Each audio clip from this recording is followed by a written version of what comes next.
Welcome to our YouTube channel science Gamma. আজ আমরা class 9-এর একটি গুরুত্বপূর্ণ চ্যাপ্টার দ্রবণ শুরু করব। এটি ক্লাস 9-এর ইউনিট 4-এর 2 নম্বর চ্যাপ্টার। তো ভিডিও শুরু করা যাক। তার আগে যারা যারা এখনও চ্যানেলটাকে সাবস্ক্রাইব করোনি, চ্যানেলটাকে সাবস্ক্রাইব করে দিও এবং পাশে থাকা বেল আইকনটি প্রেস করো। তো দেখো, আজ আমরা যেসব বিষয়গুলো নিয়ে আলোচনা করব সেগুলো এখানটায় আমি লিখে রেখেছি। দ্রবণের শ্রেণীবিভাগ, পার্থক্য এবং টিন্ডাল প্রভাব জিনিসটা কি সেটাও দেখব, এবং বিভিন্ন ধরনের কোলয়েডীয় দ্রবণ আমরা আগে দ্রবণ পড়ব, তার শ্রেণীবিভাগে দেখব কোলয়েডীয় দ্রবণটা কি, ইমালশন কি, কোলয়েডীয় দ্রবণ প্রস্তুতি, দ্রাব্যতার ওপর উষ্ণতার প্রভাব, এগুলো হচ্ছে আজকে আমাদের টপিক, এগুলো আমরা পড়ব। তো তার জন্য প্রথমে আমরা দেখব যে দ্রবণ জিনিসটা কি। আমাদের চ্যাপ্টারের নামই দ্রবণ, তাহলে দ্রবণ জিনিসটা কি দেখা যাক। দেখো, দ্রবণ যে কথাটা আমরা বলছি, দ্রবণ দুটি জিনিস দ্বারা গঠিত হয়। একটা হচ্ছে দ্রাব, একটা হচ্ছে দ্রাবক। এই দুটো জিনিস দ্বারা দ্রবণ গঠিত হয়। এখন হতে পারে কোনো একটা পাত্রে আমরা দ্রাবক নিলাম এবং দ্রাব দিলাম। দ্রাবক আর দ্রাবের সংখ্যা যে একটা করেই হবে এটা নির্দিষ্ট নয়। দ্রাবক একটি হবে, কিন্তু দ্রাবের সংখ্যা একাধিক হতে পারে।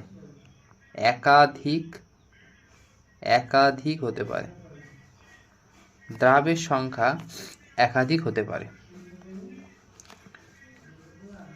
তাহলে দেখা যাক যে কাকে আমরা দ্রবণ বলবো এবং দ্রাব ও দ্রাবক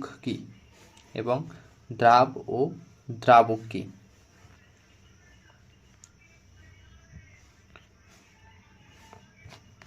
দেখো, যদি আমরা একটা ছবি দিয়ে দেখাই, একটা ছবি নিলাম, এখানে দেখতে পাচ্ছি যে একজন ব্যক্তি সে কিছু একটা দিচ্ছে, একটা পাত্রে জল রাখা আছে এবং সেখানে কিছু একটা দিচ্ছে। তো ধরা যাক ওটা হচ্ছে চিনি দিচ্ছে, তাহলে যেটা দিচ্ছে এখানে জলে দিচ্ছে, দেওয়ার পর চিনি আর জলের একটা মিশ্রণ তৈরি হবে। এর ভেতর জল দ্রাবক হতে পারে বা চিনি দ্রাবক হতে পারে, যে কোনো একটা দ্রাবক, একটা দ্রাব। তো এই দ্রাবক আর দ্রাবের যে মিশ্রণ সেইটা হবে কি, এখানটায় দ্রাবক আর দ্রাবের যে মিশ্রণ তৈরি হবে সেটা হচ্ছে দ্রবণ। এখন চিনি দ্রাবক না জল দ্রাবক, সেই দ্রাবকের আমরা সংজ্ঞায়িত করব। দেখো, যেটা অল্প পরিমাণে দেওয়া হয়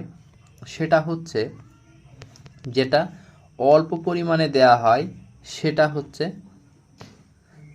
দ্রাব, আর যেটা বেশি পরিমাণে দেওয়া হয়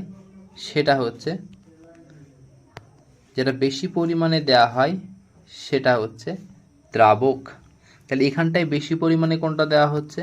বেশি পরিমাণে দেওয়া হচ্ছে জল, তাই জল হলো দ্রাবক, এবং এখানটায় অল্প পরিমাণে দেওয়া হচ্ছে চিনি, তাই চিনি হলো দ্রাবক। তাহলে দ্রাবক আর দ্রাবের সংখ্যাটা কি ঠিক হলো? এই বেশি কম দিয়ে বললে কি ঠিক বোঝা যাবে? দেখো, যদি আমরা দ্রাবক আর দ্রাবের সংজ্ঞা করি যে যেটা বেশি দেওয়া হচ্ছে সেটা হচ্ছে দ্রাবক, যেটা কম দেওয়া হচ্ছে সেটা দ্রাবক, তাহলে কিন্তু আমাদের ভুল হবে। সাপোজ দেখো, যদি আমি ধরি যে ওপর থেকে ধরো আমার KNO3 দেওয়া হচ্ছে, KNO3 যাকে বলা হয় পটাশিয়াম নাইট্রেট দেওয়া হচ্ছে ওপর থেকে, এবং আমাদের নিচে আছে হচ্ছে জল। ধরো 55 গ্রাম আমি KNO3 দিচ্ছি, আর আমাদের জল আছে হচ্ছে 50 গ্রাম। তাহলে আমি বেশি পরিমাণে KNO3 ইউজ করছি আর কম পরিমাণ জল, অর্থাৎ যেটা আমি বেশি পরিমাণ দিই সেটা আমার দ্রাবক হয়, যেটা কম পরিমাণে দিই সেটা দ্রাবক হয়। আসলে কি তাই? বলছে যে আমরা যখন দ্রাবক আর দ্রাবের মিশ্রণ অর্থাৎ দ্রবণ তৈরি করছি, তখন দ্রবণের অবস্থা কি আমার দেখতে হবে। চিনি আর জল, এই দুটো মিশিয়ে আমি চিনি জল তৈরি করলাম, চিনি জল তৈরি করলাম। তো চিনি জল কি তরল অবস্থায় আছে, তরল। আর যে KNO3 আমি দিয়েছি, KNO3টা কঠিন অবস্থায়, জল তরল অবস্থায়। তাহলে দ্রবণের সাথে মিলছে কে, দ্রবণ তরল অবস্থায়, জল তরল অবস্থায়। তাহলে দ্রবণের অবস্থার সাথে যে পদার্থের অবস্থা মিলে যায় সে হচ্ছে দ্রাবক, আর যে পদার্থের অবস্থা মেলে না সে হচ্ছে দ্রাবক। এখন তাহলে আমরা কি বললাম, যে দ্রবণের অবস্থার সাথে যে পদার্থের অবস্থা মিলবে সে দ্রাবক, আর যার অবস্থা মিলবে না সে হচ্ছে দ্রাবক। কিন্তু যদি আমরা তরলে তরল অ্যাড করি, তাহলে তো আমার দ্রবণও হচ্ছে তরল। এখানটায় যদি আমি এই চিনিকে যদি অ্যাড না করে এখানে আমি কোনো তরলকে অ্যাড করতাম, কোনো তরল, তাহলে আমার মিশ্রণটাও হতো তরল, জলও তরল, অ্যাড করেছিও তরল। তাহলে দ্রবণের যে অবস্থা, দ্রবণের যে অবস্থা সেও তরল, যাদের অ্যাড করছি তারাও তরল। তাহলে তখন কোনটা দ্রাবক কোনটা দ্রাব বলবো, তখন নির্ভর করছে যে কোনটা বেশি পরিমাণে আর কোনটা কম পরিমাণে দিচ্ছি। তাহলে দ্রাবক হচ্ছে যার অবস্থার সাথে দ্রবণের অবস্থা মিলে যায়। আর যদি দ্রাবক আর দ্রাব একই অবস্থায় থাকে তবে যে বেশি পরিমাণে দেওয়া হয় সেটাই হচ্ছে দ্রাবক। তাহলে এবার দ্রবণের সংজ্ঞা কিভাবে দেওয়া যায়, আমরা এটা মুছে নিই। তাহলে দ্রবণ কাকে বলবো, দেখো এটা মনে করো এখানে চিনি আর জল আছে, এটা আমাদের হয়ে গেল দ্রবণ। দ্রবণ বলতে বুঝবো দুই বা ততোধিক সংখ্যক পদার্থের সমসত্ব মিশ্রণ। এখানে একাধিক দ্রাব থাকতে পারে, তাহলে দুই বা ততোধিক পদার্থের সমসত্ব মিশ্রণ যার যার যে কোনো অংশের যদি আমরা দেখি, এখানে আমরা দুটো অংশ নিলাম, তো এই যে কোনো অংশের যে ভৌত ধর্ম এবং গঠন উপাদান এগুলো কি হবে, একই হবে। এখানে এইখানকার যে গঠন ধর্ম হবে, এখানকার গঠন ধর্ম তাই হবে, এবং একটা নির্দিষ্ট সীমা পর্যন্ত যার আপেক্ষিক পরিমাণকে বাড়ানো যায়। অর্থাৎ আমরা ধরো এখানে চিনি আর জল দিচ্ছি, এখানটায় ধরো আমরা চিনি আর জল দিচ্ছি, তো এই চিনি আর জলের পরিমাণকে একটি নির্দিষ্ট সময় পর্যন্ত বাড়ানো যাবে। তখন আমরা কি বলবো, তখন আমরা সেই যে মিশ্রণ তৈরি হলো তাকে দ্রবণ বলবো। তাহলে দুই ভাগ ততোধিক পদার্থের সমসত্ব মিশ্রণ যার যে কোনো অংশের উপাদান গঠন ধর্ম একই হবে, আর যে উপাদানগুলো আমরা অ্যাড করছি তার পরিমাণকে একটা নির্দিষ্ট টাইম পর্যন্ত বাড়ানো যাবে, একে আমরা দ্রবণ বলছি। আচ্ছা, এবার দেখো দ্রবণকে তিন ভাগে ভাগ করা হয়, দ্রবণকে তিন ভাগে ভাগ করা হয়। কি কি, একটা হচ্ছে প্রকৃত দ্রবণ, একটা হচ্ছে কোলয়েডীয়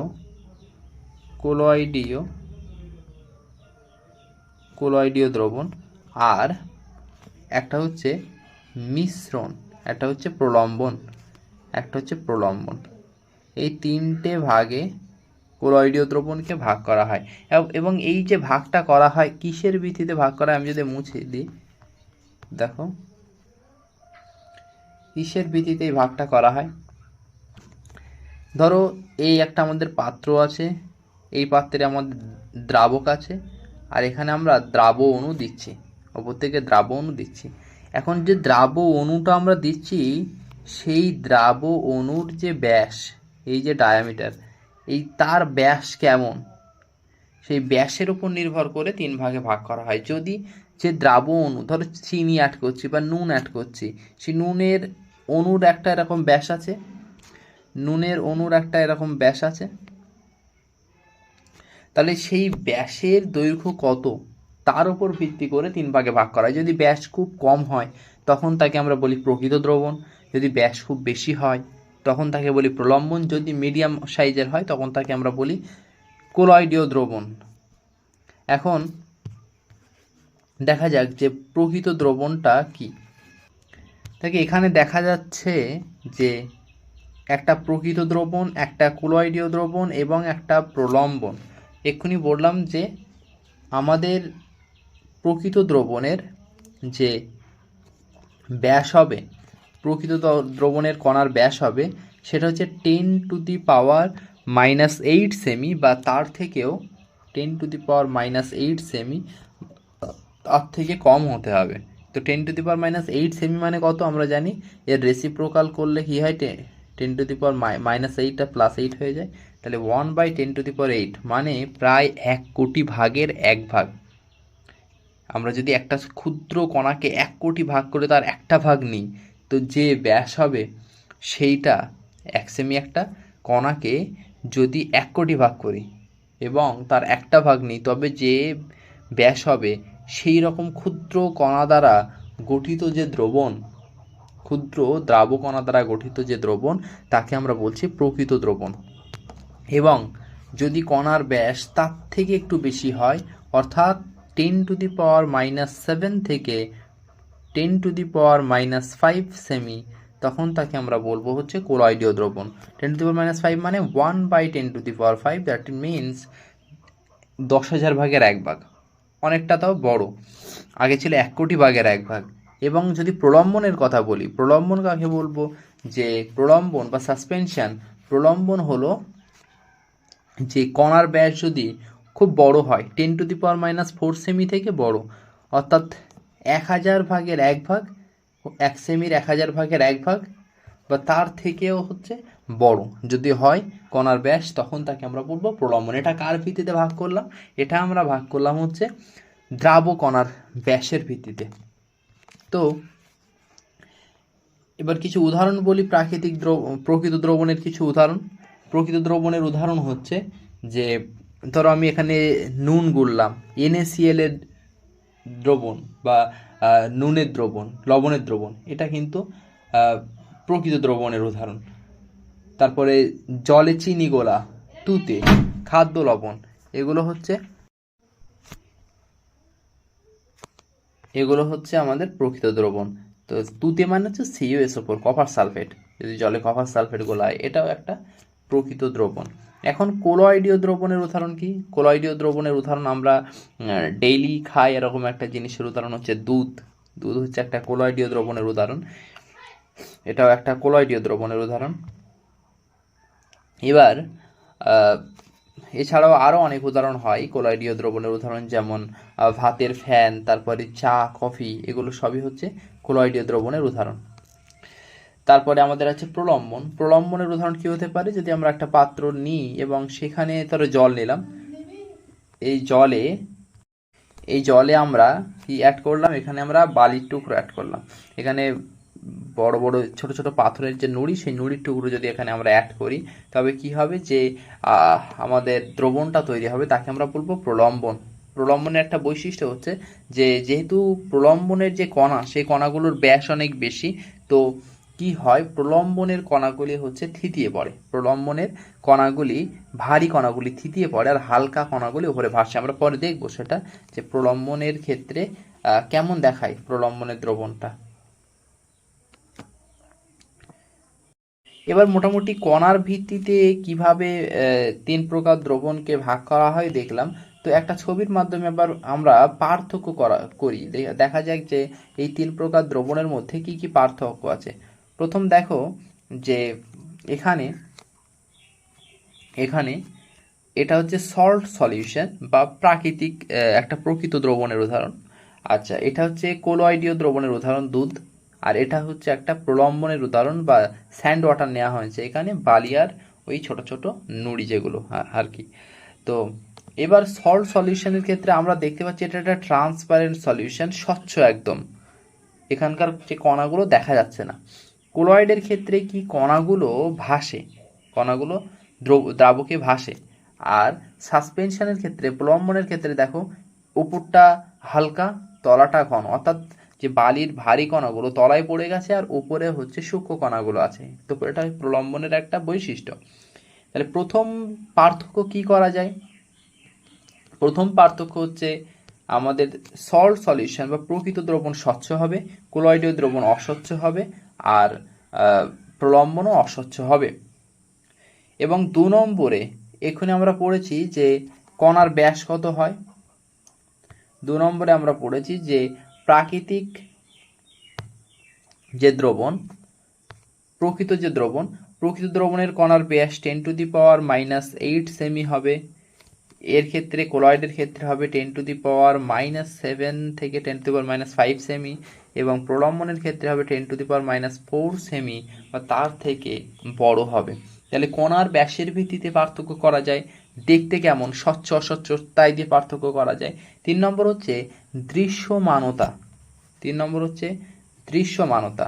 দৃশ্যমানতা মানে মাইক্রোস্কোপের তলায় ফেলে আমরা কোন কণাদের দেখতে পাচ্ছি।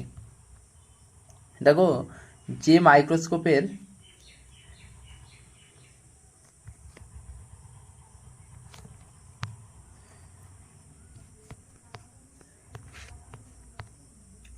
এই মাইক্রোস্কোপ, আলট্রা মাইক্রোস্কোপ, এর নিচে দ্রবণ রাখা হয়, দ্রবণ রেখে তার কণা দেখা হয়। তো প্রকৃত দ্রবণকে যদি আলট্রা মাইক্রোস্কোপের নিচে রাখা হয়, এখানে যদি রাখা হয় প্রকৃত দ্রবণকে, তবে কিন্তু আমরা কোনো কণা দেখতে পাবো না। কিন্তু যদি কোলয়েডীয় দ্রবণকে বা প্রলম্বনকে রাখা হয় তবে কিন্তু আমরা কণা দেখতে পাবো। তাহলে আলট্রা মাইক্রোস্কোপের সাহায্যে কিন্তু প্রকৃত দ্রবণ দেখা যায় না, প্রকৃত দ্রবণের কণাগুলো দেখা যায় না, কিন্তু প্রলম্বন আর কোলয়েডীয় দ্রবণের দেখা যায়। আবার আরও কি কি বৈশিষ্ট্য হয়, এখানে আমরা যে সল্ট সলিউশনটা নিয়েছি অর্থাৎ প্রকৃত দ্রবণের কণাগুলি কখনোই থিতিয়ে পড়ে না, গরম করলেও থিতিয়ে পড়বে না। কিন্তু কোলয়েডীয় দ্রবণ কিন্তু থিতিয়ে পড়ে। কখন পড়ে? স্বাভাবিক অবস্থায় পড়ে না, কিন্তু যদি তুমি কোনো ইলেকট্রোলাইট, কোনো তড়িৎ বিশ্লেষ্য যদি অ্যাড করো, তড়িৎ বিশ্লেষ্য বা যদি আমরা গরম করি, তবে কিন্তু কোলয়েডীয় দ্রবণের ক্ষেত্রে কি হয় না, কণাগুলি থিতিয়ে পড়ে। আর প্রলম্বনের ক্ষেত্রে তো স্বাভাবিক অবস্থায় কণাগুলি থিতিয়ে পড়ে। তো এই গেল হচ্ছে আমাদের প্রকৃত দ্রবণ, কোলয়েডীয় দ্রবণ আর প্রলম্বনের মধ্যে পার্থক্য। আর একটা মেইন পার্থক্য আছে যেটা আমরা বলছিলাম, টিন্ডাল প্রভাব। তো টিন্ডাল প্রভাব সম্পর্কে আমরা আলোচনা করব। তো দেখো টিন্ডাল প্রভাবটা কি, যে এখানে আমরা একটা ছবি নিলাম। এই ছবিতে কি দেখা যাচ্ছে, যে লাইট সোর্স পাস করা হচ্ছে, এবং এই যে প্রকৃত দ্রবণ, এর ভিতর দিয়ে কিন্তু লাইটের যে গতিপথ সেটা দেখা যাচ্ছে না। কোলয়েডের মধ্যে দিয়ে যখন যাচ্ছে তখন লাইটের গতিপথ দেখা যাচ্ছে, সাসপেনশনের মাধ্যমে যখন যাচ্ছে তখনও দেখা যাচ্ছে। অর্থাৎ এখানটা একটু ভালো বোঝা যাচ্ছে, এখানটা একটু কম। তাহলে টিন্ডাল প্রভাব মানে হচ্ছে যদি আমরা কোনো দ্রবণের মধ্য দিয়ে লাইট বা আলো পাস করায়, তখন আলোর গতিপথটা যে দ্রবণ দেখাতে সাহায্য করে বলা হয় সেই দ্রবণের টিন্ডাল প্রভাব আছে। তাহলে এখানটায় দেখা যাচ্ছে কোলয়েডের সবচেয়ে ভালো কিন্তু টিন্ডাল প্রভাব আছে, এবং আমাদের টিন্ডাল প্রভাব কিন্তু প্রলম্বনের ক্ষেত্রে একটু কম, আর প্রকৃত দ্রবণ কিন্তু টিন্ডাল প্রভাব দেখায় না। আর একটা ছবির মাধ্যমে এটা দেখা যায়। দেখো আর একটা ছবি আমি দেখাচ্ছি, এই একটা ছবি, এটা আরো ভালো বোঝা যাচ্ছে যে সলিউশন অর্থাৎ প্রকৃত দ্রবণের ক্ষেত্রে কিন্তু সে আলোর গতিপথ দেখাচ্ছে না, কিন্তু কোলয়েড কিন্তু সবচেয়ে ভালো আলোর গতিপথ দেখাচ্ছে। এটা হচ্ছে টিন্ডাল প্রভাব। তাহলে টিন্ডাল প্রভাব দিয়ে বলতে পারি যে প্রকৃত দ্রবণ টিন্ডাল প্রভাব দেখা যায় না, কোলয়েডীয় দ্রবণের ক্ষেত্রে দেখা যায় এবং প্রলম্বনের ক্ষেত্রেও দেখা যায়। যে বিভিন্ন ধরনের কোলয়েডীয় দ্রবণ, ধরো আমি একটা পাত্র নিলাম, এই পাত্রে আমি যে দ্রাবকটা নিয়েছি সেটা হচ্ছে জল, অর্থাৎ আমাদের এখানে দ্রাবক হচ্ছে তরল পদার্থ। এবং উপর থেকে আমি যে দ্রাবটা অ্যাড করছি সেই দ্রাব হলো কঠিন পদার্থ। যেমন আমরা নুন জলের ক্ষেত্রে নুন কঠিন আর জল হচ্ছে তরল। তাহলে এই কঠিন আর তরল, সাপোজ বলছি কঠিন আর তরল যদি একটা কোলয়েডীয় দ্রবণ তৈরি করে, তবে সেই কোলয়েডটার নাম হবে হচ্ছে সল। এগুলো এইসব কোলয়েডের সাধারণ নাম, যে কী ধরনের দ্রাবক আর দ্রাব আমরা ইউজ করছি তার ভিত্তিতে নামকরণ করা হয়।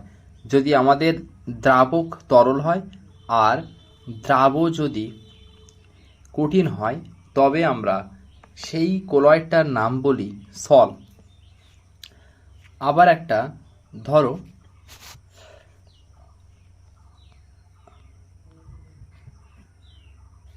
আবার ধরা যাক আমাদের গ্যাস, এখানে গ্যাস আছে এবং গ্যাসের উপর কঠিন কণা বিস্তৃত আছে, গ্যাসের ওপর কঠিন কণা বিস্তৃত আছে।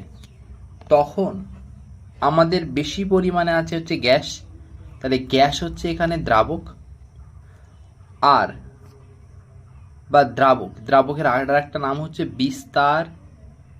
বিস্তার মাধ্যম, মানে যার উপর অন্য কিছু বিস্তৃত হয়ে থাকে। তাহলে এখানে গ্যাস হচ্ছে দ্রাবক আর যে কঠিন কণাগুলো আছে সেগুলো দ্রাব। তাহলে দ্রাব হচ্ছে কঠিন আর গ্যাস হচ্ছে দ্রাবক।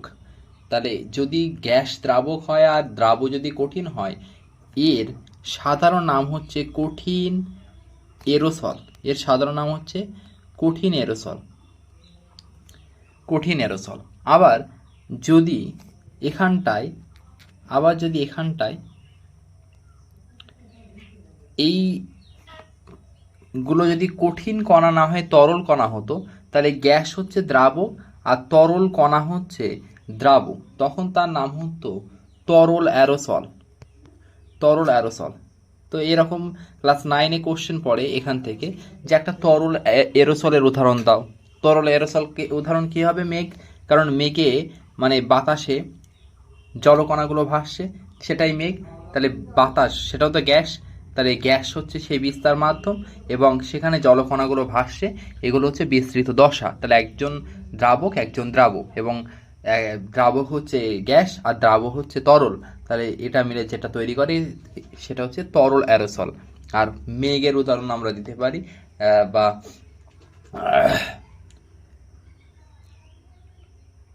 কুয়াশার উদাহরণ আমরা দিতে পারি। এরপরে এরকম আরও কিছু দেখব আমরা, যে যদি দ্রাবক আর দ্রাবর অবস্থার উপর ভিত্তি করে কোলয়েডীয় দ্রবণের নাম কি দেওয়া হচ্ছে। ধরা যাক একটা পাত্রে আমরা জল নিলাম এবং এই জলে আমরা তেল অ্যাড করলাম। তাহলে তেল কি? তেল হচ্ছে তরল পদার্থ। আবার যে জলটা আমরা নিলাম সেটাও তরল। তাহলে একজন দ্রাবক আর একজন দ্রাব দুজনেই তরল। যদি দ্রাবক দ্রাব দুটোই তরল হয়, তবে যে কোলয়েড তৈরি হয় তার নাম হচ্ছে ইমালসন। আবার যদি বিস্তৃত মাধ্যম বা বিস্তার মাধ্যম যদি আমাদের কঠিন হয়, এরকম কোনো কঠিন পদার্থের মধ্যে যে ছিদ্র ফাঁক আছে, সেখানে ধরো কোনো গ্যাস ঢুকে আছে, তাহলে কঠিনের উপর বিস্তার মাধ্যম কঠিন, সেখানে বিস্তৃত দশা হিসাবে কিছু গ্যাস আছে অল্প পরিমাণ। তাহলে গ্যাস হচ্ছে দ্রাবক আর কঠিনটা হচ্ছে দ্রাবক। তাহলে এরকম উদাহরণ হচ্ছে একটা ঝামা পাথর হচ্ছে কঠিন এবং সেখানে কি হয়ে থাকে না, গ্যাসগুলো সেই ছিদ্রের মধ্যে থাকে। তো এই ধরনের হচ্ছে কোলয়েডকে বলি আমরা কঠিন ফোম। এদের বলা হয় হচ্ছে কঠিন ফোম। তো এরকম একটা ছক ক্লাস 9-এর বইতে দেখবে আছে, সেখানে কোলয়েডের যে বিভিন্ন নামগুলো তোমরা সেখান থেকে পড়ে নেবে, যে দ্রাবক আর দ্রাবর অবস্থার উপর ভিত্তি করে কোলয়েডের কী কী নামকরণ করা হয়েছে। তাহলে আমরা কিছু কিছু এখানে পড়লাম, যে সল কি, তারপরে কঠিন অ্যারোসল কি, তরল অ্যারোসল, ইমালসন কি বা কঠিন ফোম কি। এই যে ইমালসনের কথা আমরা বললাম, যে একটা পাত্রে যদি আমরা জল নিই আর তেল নিই, উপর থেকে ঢালছি আমরা তেল, আর তলায় আমরা নিয়েছি হচ্ছে জল, তাহলে এই জল তেলের যে সংমিশ্রণ এটাকে একটা ইমালসন বলা হয়। তাহলে ইমালসনের সংজ্ঞা হচ্ছে একটি তরলের মধ্যে অন্য একটি তরল ক্ষুদ্র ক্ষুদ্র বিন্দুর আকারে বিস্তৃত থেকে যে কোলয়েড গঠন করে। দেখো যদি তুমি এখানে জল নাওয়ার ওপর থেকে তেল দিয়ে একটা চামচ বা একটা গ্লাস রড দিয়ে যদি ভালোভাবে নাড়াও, তো দেখবে জলের ভিতরে তেলের কণাগুলি ক্ষুদ্র ক্ষুদ্র অবস্থায় বিস্তৃত আছে। তো একে বলা হয় হচ্ছে ইমালসন। এখন যদি কিছুক্ষণ আবার রেখে দেওয়া হয়, তো দেখা যাবে যে তলায় জল পড়ে আছে আর তেল ওপরে, এরকম দুটো স্তরে ভাগ হয়ে গেছে। তো এই যে দুটো স্তরে ভাগ হয়ে যায়, তাহলে ইমালসনের স্থায়িত্ব নষ্ট হচ্ছে। ইমালসন মানে হচ্ছে তেলের কণাগুলি জলের ভিতরে সব জায়গায় সমানভাবে এরকম বিস্তৃত থাকবে, কিন্তু এখানে কি হচ্ছে, জল আর তেল ভাগ হয়ে যাচ্ছে। তো যদি এই ইমালসনের স্থায়িত্ব বৃদ্ধি করতে হয়, অর্থাৎ যদি ইমালসনের দুটো স্তরের মধ্যে এই যে সেপারেশন এটাকে বন্ধ করতে হয়, তবে আমরা যেটা ইউজ করি তাকে বলা হয় হচ্ছে ইমালসন কারক। তাকে বলা হয় ইমালসন কারক। আমরা পড়েছি যে দুধ হচ্ছে একটা ইমালসন, দুধ হচ্ছে একটা ইমালসন, যেখানে দুধও একটা ইমালসন, যেখানে দুধের ভিতরে, দুধের যে জলের ভিতরে, দুধে জল আছে, সেই জলের ভিতরে লিপিড স্তরগুলো, লিপিড কণাগুলো, সেগুলো হচ্ছে ভাসছে। তাহলে সেখানে কেন লিপিড আর জল মানে দুটো স্তরে বিভক্ত হয়ে যাচ্ছে না? কারণ সেখানে একটা ইমালসন কারক আছে। ইমালসন কারক কি করে, যে দুটো স্তরের মধ্যে যে সেপারেশন বন্ধ করে, সেই ইমালসন কারকের নাম হচ্ছে কেসিন। এটা দুধে অবস্থিত একটা প্রোটিন, এটা ইমালসন কারক হিসাবে কাজ করে। তাহলে ইমালসন কারক বোঝা গেল কি, ইমালসন কারক যে ইমালসনের স্থায়িত্ব বৃদ্ধি করে, অর্থাৎ যে দুই বা ততোধিক পদার্থ তরল নিয়ে একটা ইমালসন গঠিত হচ্ছে, সেই তরলের যাতে পৃথকীকরণ সেপারেশন না হয় সেটাকে রোধ করে। আচ্ছা, এবার আমরা দেখে নেব এখন কি কি পড়া হলো আমাদের। তো প্রথমে আমরা দ্রবণ পড়েছি, দ্রবণের পরে দ্রবণের শ্রেণীবিভাগ পড়েছি, পার্থক্য পড়েছি, টিন্ডাল প্রভাব পড়েছি, বিভিন্ন ধরনের কোলয়েডীয় দ্রবণ দেখলাম, ইমালসন দেখলাম। এবার আমরা দেখব কোলয়েডীয় দ্রবণের প্রস্তুতি, কোলয়েডীয় দ্রবণ কিভাবে প্রস্তুত করে।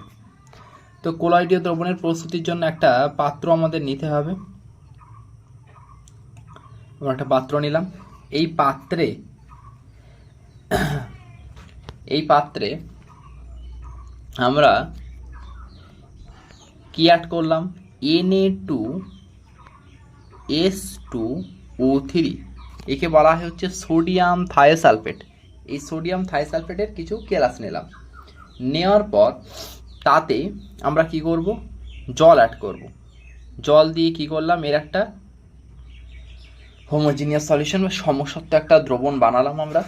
বানানোর পরে সেখানে যদি আমরা মানে ড্রপ ওয়াইজ কয়েক ফোঁটা লঘু HCl ইউজ করি, সেখানে যদি আমরা লঘু HCl ইউজ করি, তবে আমাদের কি হয় না, অধক্ষিপ্ত সালফারের একটা কোলয়েডীয় দ্রবণ প্রস্তুত হয়। সালফারের একটা কোলয়েডীয় দ্রবণ প্রস্তুত হয়, অর্থাৎ সালফারটা মিডিয়ামের ভিতরে ওই কোলয়েড আকারে থাকে। তো কিভাবে বিক্রিয়াটা দেখা যাক। প্রথমে বললাম যে Na2S2O3 বা সোডিয়াম থাইসালফেটের একটা জলীয় দ্রবণ প্রস্তুত করতে হবে। তাহলে Na2S2O3 কার সাথে বিক্রিয়া করে, বিক্রিয়া করে হচ্ছে লঘু HCl। তো এই HCl এর সাথে বিক্রিয়া করে এখানে দুটো Na2 আছে, এখানে দুটো Na2 আছে, আর এখানে Cl আছে। এই Na আর Cl বিক্রিয়া করে তৈরি করে 2NaCl, দুটো ক্লোরিন দুটো Cl। এখান থেকে উৎপন্ন হয় হচ্ছে SO2, সালফার ডাইঅক্সাইড উৎপন্ন হয়, সেটা বেরিয়ে যায় এবং একটা সালফারের অধক্ষেপ পড়ে। এই যে সালফারের অধক্ষেপ পড়ে সেটাই হচ্ছে ওই কোলয়েড আকারে বিস্তৃত থাকে। তো এইটা হচ্ছে কোলয়েডীয় সালফার প্রস্তুতি বা একটা কোলয়েডীয় দ্রবণ প্রস্তুতির উদাহরণ। এছাড়া পরীক্ষায় যে কোশ্চেনটা পড়ে যে একটা দৈনন্দিন ব্যবহৃত একটা কোলয়েডীয় দ্রবণের উদাহরণ দাও, এটা হচ্ছে সাবান জল বা ডিটারজেন্ট জল। ডিটারজেন্ট জল এটা হচ্ছে একটা কোলয়েডীয় দ্রবণের উদাহরণ। দেখো সাবান জল হচ্ছে এমন একটা ইমালশন বা ডিটারজেন্ট জল যেটাকে আমরা বলি, সার্ফ ইউজ করি আমরা, সার্ফ এক্সেল। তো এই যে ডিটারজেন্ট জল এটাও কিন্তু একটা ইমালশনের উদাহরণ। কি হয় যখন আমরা ধরো ওয়াশিং মেশিনের ভিতরে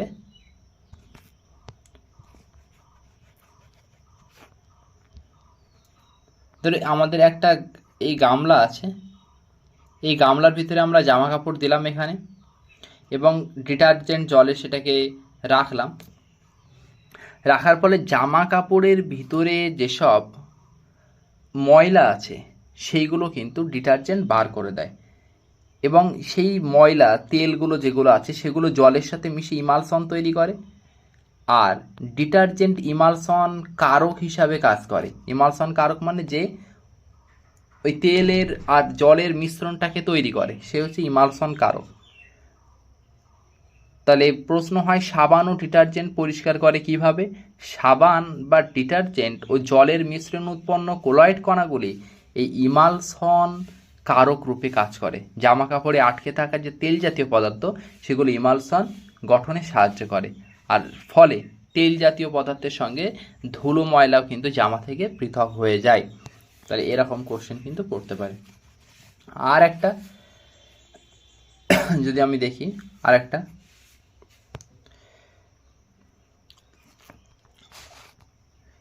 এবার আমরা যাচ্ছি হচ্ছে দ্রাব্যতা কাকে বলে। আমাদের আজকের শেষ টপিক হচ্ছে দ্রাব্যতা কি। দ্রাব্যতাকে বলে সলিবিলিটি। তো ধরা যাক আমরা 100 গ্রাম দ্রাবক নিলাম, দ্রাবক হিসাবে ধরো আমি জলই নিলাম, 100 গ্রাম দ্রাবক নিলাম, জল নিলাম। এবার এই জলের ভিতরে আমি 1 চামচ চিনি দিলাম, এখানটায় আমি চিনি অ্যাড করলাম, গুলে গেল। 2 চামচ চিনি অ্যাড করলাম, গুলে গেল। 3 চামচ চিনি অ্যাড করলাম, গুলে গেল। 4 চামচ চিনি অ্যাড করলাম, ধরো 4 চামচের বেলায় আর গুললো না। তাহলে সর্বোচ্চ কতটা গুললো? 3 চামচ। তাহলে 100 গ্রাম দ্রাবকে সর্বোচ্চ যতটা দ্রবীভূত হলো একটা নির্দিষ্ট উষ্ণতায়, ধরো এটা 20 ডিগ্রি সেন্টিগ্রেড উষ্ণতায় যতটা দ্রবীভূত হলো তাকে বলা হয় হচ্ছে দ্রাব্যতা। এবং পরীক্ষা করে দেখা গেছে যে 20 ডিগ্রি সেন্টিগ্রেড টেম্পারেচারে 100 গ্রাম জলে 36 গ্রাম NaCl দ্রবীভূত হয় 20 ডিগ্রি সেন্টিগ্রেডে। আবার যদি টেম্পারেচারকে 20 থেকে 50-এ করা হয় তবে NaCl 36-এর জায়গায় 42 গ্রাম কিন্তু দ্রবীভূত হতে পারে 100 গ্রাম জলে। তাহলে যদি উষ্ণতা বৃদ্ধি করা হয় দেখা যাচ্ছে যে দ্রাব্যতাও কিন্তু বৃদ্ধি পাচ্ছে। আবার এমন কিছু পদার্থ আছে যেমন CaOH, তার হোল 2 বা ক্যালসিয়াম হাইড্রোক্সাইড যাকে আমরা কলিচুন বলি। তো কলিচুনের ক্ষেত্রে উষ্ণতা যদি তুমি বৃদ্ধি করো, আমরা যদি একটা গ্রাফ করি, এপাশে ধরো আমরা টেম্পারেচার নিলাম উষ্ণতা আর এপাশে হচ্ছে দ্রাব্যতা সলিবিলিটি, যদি একটা গ্রাফ করি তবে দেখা যাবে টেম্পারেচার বৃদ্ধির সাথে সাথে আমাদের কি হচ্ছে? দ্রাব্যতা হ্রাস পাচ্ছে। আবার যদি আমরা NaCl এর কথা বললাম, NaCl এর ক্ষেত্রে কিন্তু এইভাবে হালকা বাড়ে। যদি আমরা KNO3 এর কথা বলি, পটাশিয়াম নাইট্রেট, তবে উষ্ণতা বৃদ্ধির সাথে সাথে কিন্তু দ্রাব্যতা এরকম খারাপভাবে বৃদ্ধি পায়। তাহলে এক এক পদার্থের দ্রাব্যতা উষ্ণতার সাথে এক একভাবে সম্পর্কিত। দ্রাব্যতা বাড়লে যে উষ্ণতা বাড়লেই দ্রাব্যতা বাড়ে এমনটা নয়। তাহলে দেখা যাক যে গ্রাফের মাধ্যমে আমরা দেখব যে উষ্ণতা বাড়ার সাথে সাথে দ্রাব্যতা কার কিভাবে বাড়ছে, উষ্ণতা বাড়ার সাথে সাথে দ্রাব্যতা কিভাবে বাড়ে বা কমে। তো এখানে একটা গ্রাফ দেখা যাচ্ছে, এখানটায় আমরা দেখতে পাচ্ছি যে এই যে KNO3 এর গ্রাফটা উষ্ণতা বাড়ার সাথে সাথে দেখো KNO3 দ্রাব্যতা কিভাবে বাড়ছে, বা SO2 ক্ষেত্রে কি হচ্ছে, উষ্ণতা বাড়ার সাথে সাথে দ্রাব্যতা কমে যাচ্ছে। বা KClO3 পটাশিয়াম ক্লোরেট, এর ক্ষেত্রে কি হচ্ছে, উষ্ণতা বাড়ার সাথে দ্রাব্যতা বাড়ছে। এরকম কিছু কিছু আমাদের পদার্থ মুখস্থ রাখতে হবে যে কার দ্রাব্যতা উষ্ণতার সাথে কিভাবে পরিবর্তিত হয়। তো আমাদের দ্রাব্যতার সাথে উষ্ণতার প্রভাব, এটাও কিন্তু পড়া হয়ে গেল। তো এরপরে আমরা পড়ব হচ্ছে সম্পৃক্ত দ্রবণ, অসম্পৃক্ত, অতিপৃক্ত দ্রবণ কি, সেটা এই দ্রাব্যতার উপর ভিত্তি করেই ভাগ করা হয়েছে এবং তাদের এই দ্রাব্যতার উপর চাপ উষ্ণতার প্রভাব ডিটেলসে আলোচনা করব এবং কেলাসন সম্পর্কে পড়ব। এগুলো নেক্সট ভিডিওতে আমরা পরমাণুর যে 4 নম্বর ইউনিট আছে পরমাণুর গঠন, তার যে 2 নম্বর চ্যাপ্টার দ্রবণ, সেই দ্রবণের কিন্তু সম্পূর্ণ চ্যাপ্টারটা নিয়ে আলোচনা করব এবং শেষ করব। তো আজকের ভিডিও এতটুকুই।